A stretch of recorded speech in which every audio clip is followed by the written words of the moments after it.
बिस्मिल्लाहिर्रहमानिर्रहीम अस्सलामुअलैकुम। नाज़रीन, आज हमने बात करनी है कि 2.5 करोड़ की अगर आप प्रॉपर्टी ख़रीदते हैं तो कौन कौन से टैक्स आपको देने पड़ेंगे।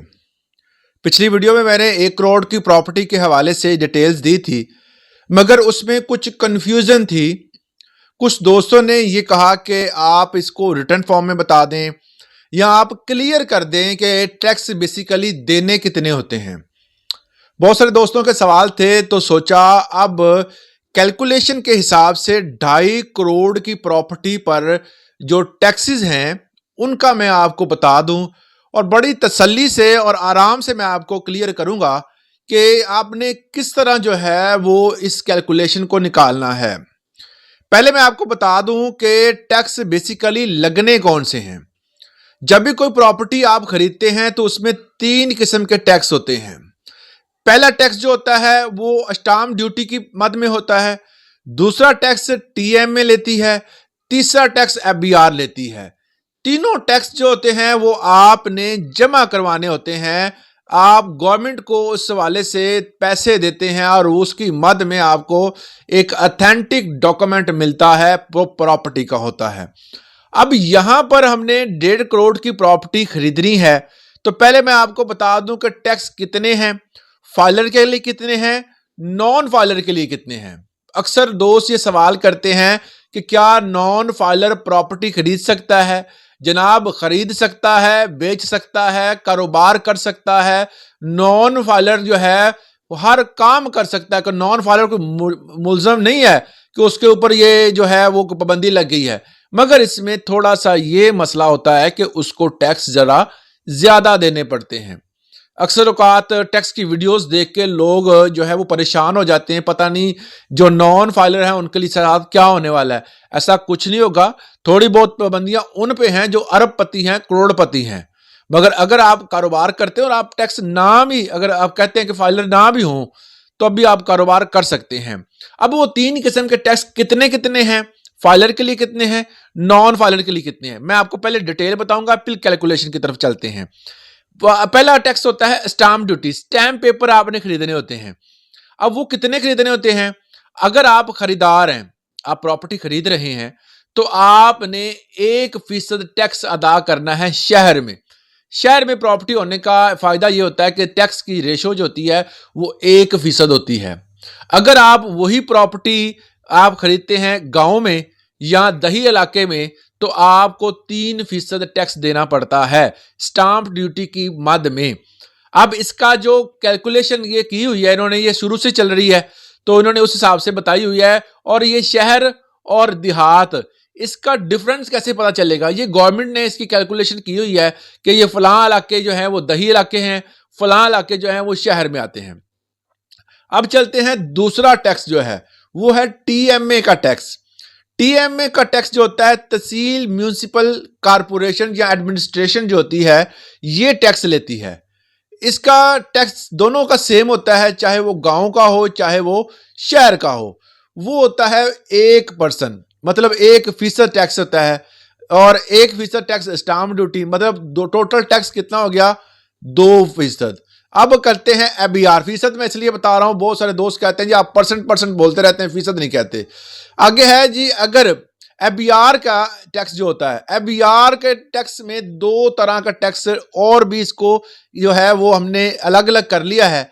किस तरह अलग किया है, खरीदार के लिए और फरोख्त करने वाले के लिए। जो बंदा बेच रहा है वो कितना टैक्स देगा और जो बंदा खरीद रहा है वो कितना टैक्स देगा। खरीदार के पहले हम बात करते हैं।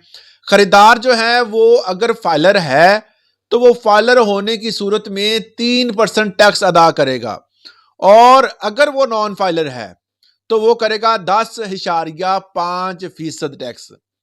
इसकी दोनों की मैं कैलकुलेशन आपको लाजमी बताऊंगा खरीदार की, कि अगर 2.5 करोड़ की हो प्रॉपर्टी तो वो मैं लास्ट पे बताऊंगा।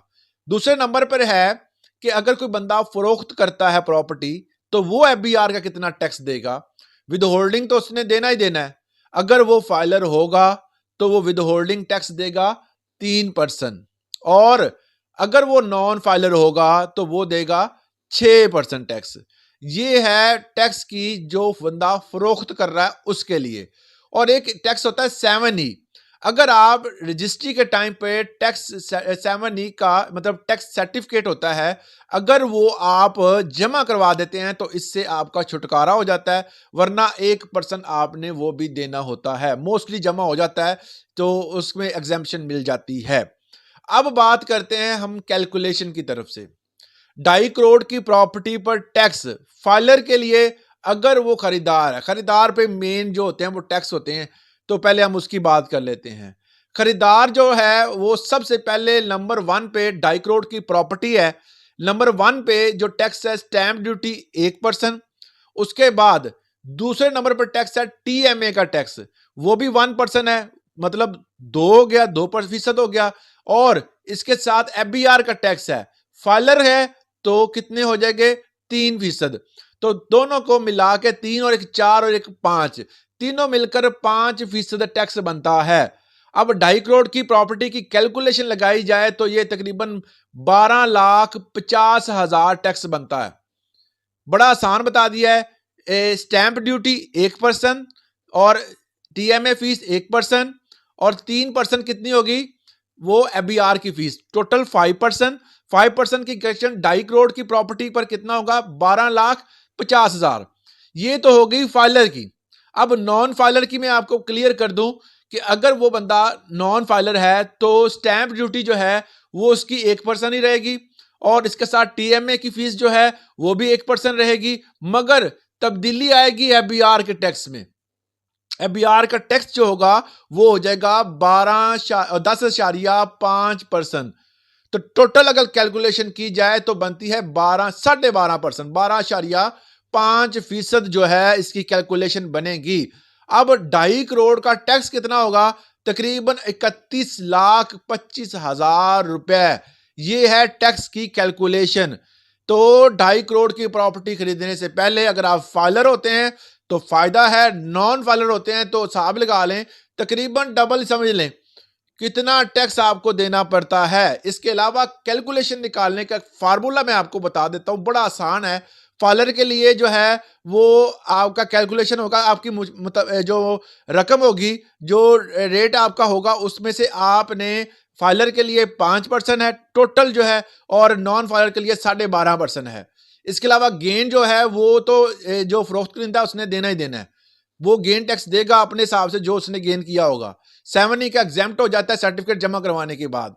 ये बड़ा आसान फार्मूला है, मतलब फाइलर के लिए जो है वो 5% और नॉन फाइलर के लिए 12.5% जो है ये टैक्स देना होगा। ये टैक्स की कैलकुलेशन आप कर सकते हैं। इसके अलावा भी अगर आपको समझ नहीं आती, आप कमेंट करें, प्रॉपर्टी का रेट बताएं, मैं आपको कैलकुलेशन करके बता दूंगा कि कितना आपका टैक्स बनता है। बड़ी ही सिंपल, बड़ी क्लियर करके मैंने बता दिया। इसके हवाले से अगर आपका कोई सवाल या कोई आपकी राय है तो जरूर दीजिएगा। आज के लिए इतना ही, इजाजत दें। अल्लाह हाफिज।